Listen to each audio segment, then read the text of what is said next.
Hi guys, nari ko'y chika.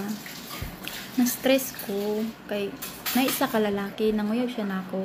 Ako siyang gipangutana ug unsa iyang trabaho.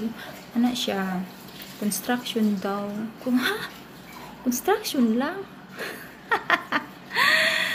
Wa ka naglantaw, wa ka naghuna-huna. Kaning dagwaya ni, padulong rag construction. Uy, mga construction, paminaw. Kabalo mo, mga akong ginapili. Like kanang pulis, seaman, tapos gwapo, tapos macho, puti, tangkad, natanan.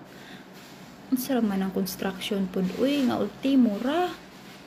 Uy, di jud na ko deserve. Busa, kamong mga construction, ayaw pagtuga-tuga manguyab na ako. Kay ako, lahi akong gipangita. Kanang level,